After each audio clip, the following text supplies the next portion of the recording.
जब मैं 7 साल का था तब से मेरे दिमाग में अचानक एक खाली पैनल दिखने लगा। पहले तो मुझे लगा कि यही मेरा गोल्डन फिंगर है, कोई खास शक्ति। मैंने हर तरीका आजमाया उसे एक्टिवेट करने का, पर कुछ काम नहीं आया। फिर कॉलेज में एडमिशन हुआ और अचानक वह पैनल यूनिवर्सिटी की लाइब्रेरी की किताबों पर रिएक्ट करने लगा। उसमें 1000 से ज्यादा किताबों की एक लिस्ट भर आई, हर फील्ड की, हर विषय की। इतनी सारी किताबें देखकर पहले तो मैंने सोचा कि इसे छोड़ ही दूं, लेकिन जल्द ही मुझे पता चला कि अगर मैं 3 दिन तक कुछ न पढूं तो मेरी आवाज ही चली जाती है, मैं सीधे गूंगा बन जाता हूँ। मजबूरी में मैंने पूरे 4 साल कॉलेज में सिर्फ पढ़ाई की, उस पूरी लिस्ट की हर किताब खत्म कर दी, और जैसे ही आखिरी किताब खत्म हुई वह पैनल भी अचानक गायब हो गया, जैसे वह कभी था ही नहीं। ग्रेजुएशन के बिल्कुल पास मैं और मेरे 3 हॉस्टल के दोस्त फेयरवेल डिनर करके रेस्टोरेंट से बाहर निकले ही थे कि कुछ अजीब महसूस हुआ। मूसलाधार बारिश हो रही थी, लेकिन वो हमें भिगो नहीं रही थी। उल्टा उसने हमारे शरीर में मौजूद सारी शराब का नशा उतार दिया और एक बेहद सुकून भरा एहसास दे गई। और सबसे अजीब बात, मेरे दिमाग में वो पैनल जो सालों पहले गायब हो चुका था फिर से उभर आया। इस बार उस पर सिर्फ 3 शब्द लिखे थे, चार्जिंग हो रही है। कौन सी ताकत इस पैनल को चार्ज कर सकती है? मुझे तुरंत समझ आ गया, ये बारिश आम नहीं है। मैंने तीनों दोस्तों से कहा, बड़े भाई यूलियांग, छोटे झो, हमें अभी सबसे तेज बारिश वाली जगह पर जाकर भीगना है, और तब तक भीगना है जब तक ये बारिश खुद न रुक जाए। तीनों ने चौंक कर मेरी तरफ देखा। दूसरे भाई, मजाक तो नहीं कर रहे ना? भीगना अच्छा लग रहा है, पर इतनी देर तक? और जब उन्होंने मेरी आंखों में गंभीरता देखी तो चुप हो गए। सोचा चलो ग्रेजुएशन से पहले दोस्तों के साथ आखिरी बार पागलपन कर लेते हैं। वो बारिश आधी रात 12 बजे से सुबह 6 बजे तक बरसती रही। 6 घंटे भीगने के बाद इंसान को थकान, ठंड और नींद घेर लेनी चाहिए थी, पर उल्टा हमारी एनर्जी बढ़ती जा रही थी। लौटते वक्त मुझे रास्ते के पेड़ों पर कुछ अटपटा लगा। कल रात तक जो पेड़ सूखे पड़े थे उन पर रातों रात नई हरी पत्तियां आ गई थी। तभी हमारे तीसरे दोस्त शियाओ यूलियांग ने चिल्लाकर कहा, भाइयों, एक बात पता चली है, कल रात पूरी दुनिया में बारिश हुई है, यहाँ तक कि रेगिस्तान और आर्कटिक में भी। ये सुनते ही मैं और बड़े भाई चेन ही एक साथ चौंके। चलो जल्दी सुपरमार्केट चलते हैं। इतनी सारी अजीब घटनाएं एक साथ होना किसी बड़ी आफत का संकेत था। हमें आम लोगों के सतर्क होने से पहले ही सामान जमा कर लेना था। अगर अंदाजा गलत निकला तो बस कुछ साल ज्यादा खाना खा लेंगे, पर अगर सही निकला तो यही हमारी बचत होगी। सामान लेकर लौटते वक्त एक और अजीब बात सामने आई। जो तीसरा दोस्त हमेशा कमजोर और बीमार रहता था, वह अब 40 किलो का पानी का ड्रम उठाए ऐसे भाग रहा था जैसे कुछ हो ही न। बाकी तीनों भी 100 किलो राशन कंधे पर लादे बेफिक्र चल रहे थे। साफ था ये उसी बारिश का असर था। अगले 4 घंटों में हमने अपनी सारी जमा पूंजी सामान खरीदने में लगा दी। पूरे कमरे को भरा देखकर बाकी तीनों को शक होने लगा। दूसरे भाई, पक्का है ना? इस बार तो सच में हम कंगाल हो गए हैं। मैंने खिड़की से बाहर देखा। तुम लोग देखो, कल ही कटा हुआ ये लॉन आज हमारी जांग जितना ऊंचा घास बन चुका है, और उसमें रहने वाले कीड़े भी 2-3 गुना बड़े हो गए हैं। जिंदगी में कभी ऐसा देखा है? तीनों ने एक दूसरे को देखा, फिर चुपचाप सिर हिलाकर मान गए। मैंने सबसे कहा, घर फोन करके अपने परिवार को भी सामान जमा करने के लिए कह दो। और सच में आधे दिन के भीतर पूरी दुनिया में लोगों को ये बदलाव नजर आने लगा। सुपरमार्केट और दुकानें कुछ ही घंटों में खाली हो गई। जिन लोगों ने पहली बारिश में भीग कर अपने शरीर में बदलाव महसूस किया, वे भी अब सामने आने लगे। क्योंकि वो बारिश ड्रैगन नेशन चीन में आधी रात को हुई थी, इसलिए यहाँ भीगने वाले लोग अपेक्षाकृत कम थे। पर किसी को अंदाजा नहीं था कि उस पहली बारिश के 18 घंटे बाद दुनिया भर में फिर से मूसलाधार बारिश शुरू होगी, और इस बार उसका एहसास बिल्कुल भी अच्छा नहीं था। कुछ ही देर में फोन पर सरकारी नोटिफिकेशन आई, तुरंत बारिश से दूर हटो। स्कूल के लाउड स्पीकर से भी यही अनाउंसमेंट हुई। फिर भी बहुत से लोगों ने इसे नजरअंदाज कर दिया, यह सोचकर कि सरकार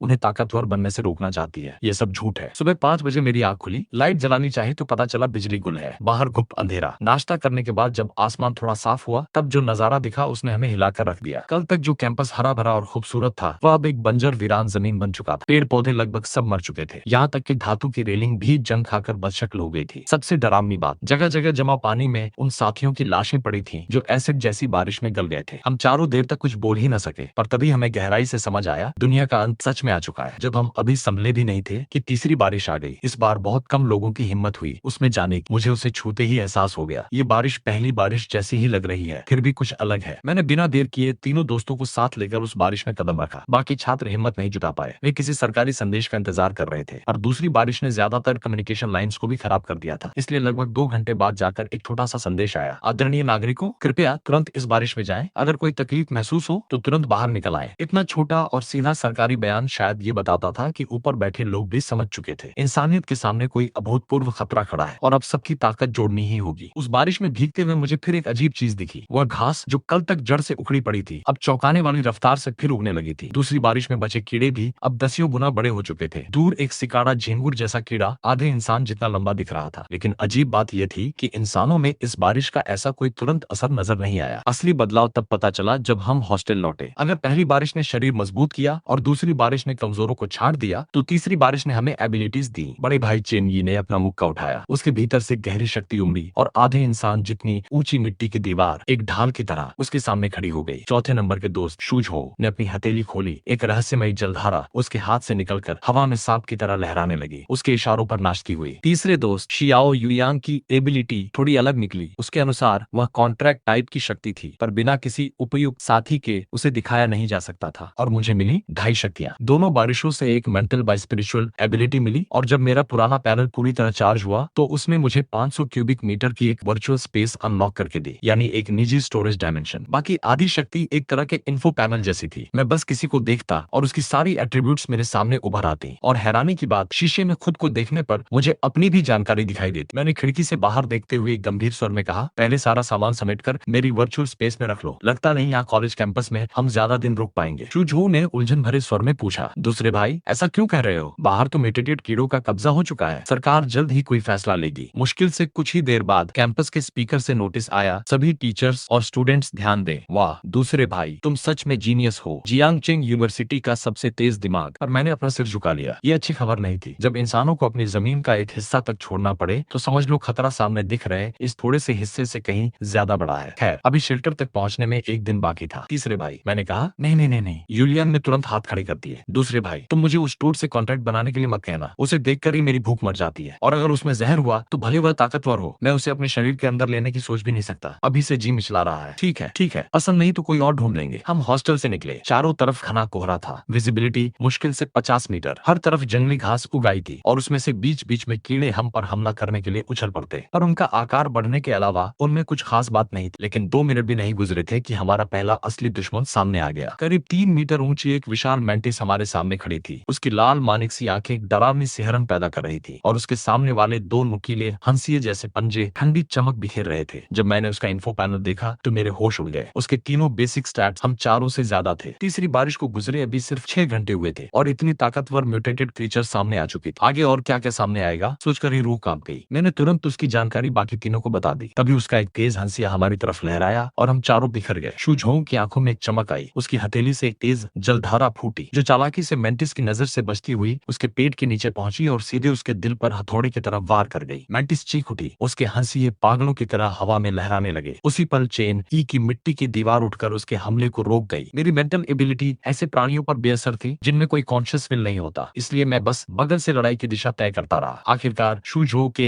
एक और वाटर अटैक ने मेंटिस का पेट चीर दिया, और वह विशाल जीव धड़ाम से गिर पड़ा। शुझो खुश होकर उसे लात मारने बढ़ा ही था कि मैंने रोक दिया। रुको बड़े भाई, पहले अपनी मिट्टी की दीवार से उसके पेट पर एक और वार करो। वह पीछे हट गया। ओहो, नाटक कर रही थी मरने का। जैसे ही चेन ही की मिट्टी की मुट्ठी उस पर पड़ी, मेंटिस के भीतर से बदबूदार तरल फूट पड़ा। तब जाकर वह पूरी तरह शांत हुई। और बगल में तीसरा दोस्त यूलियांग परेशान खड़ा था। उसे लग रहा था वह बस टाइम पास के लिए यहाँ है। बड़ा भाई हमला झेल सकता है और वार भी कर सकता है। दूसरा भाई सिर्फ रणनीति बनाता है। चौथा दोस्त सबसे तेज मार करता है, और वह खुद किसी काम का नहीं। ये एहसास उसे बुरा लग रहा था। वह नहीं चाहता था कि अगली बार भी ऐसा ही हो। भारी कदमों से वह मेरे पास आया। दूसरे भाई, मैं उस मेंढक से कॉन्ट्रैक्ट बनाना चाहता हूँ। हम तीनों चौंक गए, पर मैं जल्दी ही उसकी बेचैनी समझ गया। यूलियांग, जबरदस्ती करने की जरूरत नहीं। शायद आगे कोई और बेहतर विकल्प मिल जाए। मुझे पता है, पर अपने भाइयों को जान की बाजी लगाते देखकर खुद हाथ पर हाथ धरे बैठे रहना, यह बेबसी बहुत तकलीफ देती है। ठीक है, पहले उस मेंढक के पास चलकर हालात देखते हैं, फिर फैसला करेंगे। तभी उस मरी हुई मेंटिस के बारे में मेरे दिमाग में जानकारी बदल गई। ग्रेटर देन नाम विशाल mantis, greater than level 1 mutated creature, greater than स्थिति मृत, ग्रेटर देन बची हुई उपयोगिता, तेज पंजे ×2 अपूर्ण एवोल्यूशन, गोल्डन कोर। मेरी आंखें चमक उठी। मुझे लग रहा था कुछ छूट रहा है। ये तो लूट निकल आया। मैंने अपनी वर्चुअल स्पेस से एक चाकू निकाला और चंद वार में मेंटिस के दोनों पंजे काट लिए। हर एक का वजन करीब 25 किलो। यूलियांग और मेरे लिए अच्छे हथियार बन जाते। उसके पेट से टेबल टेनिस बॉल जितनी सुनहरी गोली भी मिली, जिसका इस्तेमाल अभी पता नहीं था। उसे भी स्पेस में रख लिया। अब हम उस विशाल मेंढक की दिशा बढ़े। कोहरा और घना होता जा रहा था, और रास्ते में हर कुछ कदम पर कोई न कोई म्यूटेटेड जीव हम पर टूट पड़ता। महज 600 मीटर के रास्ते में हमें लगभग 1 घंटा लग गया। आखिरकार वह विशाल छाया कोहरे में दिख गई। उसकी लंबाई करीब उस मेंटिस जितनी ही थी, पर शरीर एक ट्रक जितना मोटा और भारी। उसकी दोनों आंखें गोल गोल घूम रही थी, और वह बार बार अपनी लंबी जीभ बाहर निकालकर हवा में उड़ते फुटबॉल जितने बड़े मच्छरों को निगल रहा था। शुझो काफी देर तक चुप खड़ा रहा। दूसरे भाई, हम सच में इससे भिड़ने वाले हैं? मुझे लग रहा है ये मुझे एक ही निवाले में निगल जाएगा। मैं उस विशालकाय जीव को देखता रहा। बस कुछ ही घंटों में ये भी 10 गुना बड़ा हो चुका था। तभी मेरे दिमाग में अचानक 2 इंसानी कॉन्शियसनेस का एहसास हुआ। मेरा चेहरा सख्त हो गया। कोई और आ रहा था। कोहरे से 2 कैमोफ्लेज वर्दी पहने पुलिस अफसर निकले। बच्चों, ये जगह बहुत खतरनाक है। तुरंत अपने हॉस्टल वापस जाओ। ये सुनते ही शुझो को जैसे कोई तारनहार दिख गया। पुलिस अंकल, आप सही समय पर आए। हम बस सोच ही रहे थे इस राक्षस से कैसे लड़ें। वरिष्ठ वरिष्ठ अफसर गुस्से में चिल्लाया, बदतमीजी मत करो, इस जीव के हाथों पहले ही 5 जाने जा चुकी हैं। तुम जैसे नए नए यूनिवर्सिटी से निकले बच्चे, हम तक इसे यहीं रोक कर रखने में मुश्किल हो रही है और तुम इससे लड़ने की सोच रहे हो। तुरंत वापस जाओ। अंकल, तो क्या आप लोगों के पास भी कोई तरीका नहीं है? ऐसा नहीं है, महिला अफसर ने कहा, पर हमारा एम्युनिशन सीमित, कल शेल्टर तक जाने वाले रास्ते में पता नहीं और कितना इस्तेमाल करना पड़े, यहाँ बर्बाद करना ठीक नहीं। तो आपने अभी तक किसी एबिलिटी होल्डर को नहीं बुलाया? महिला अफसर हल्के व्यंग्य से हंसी।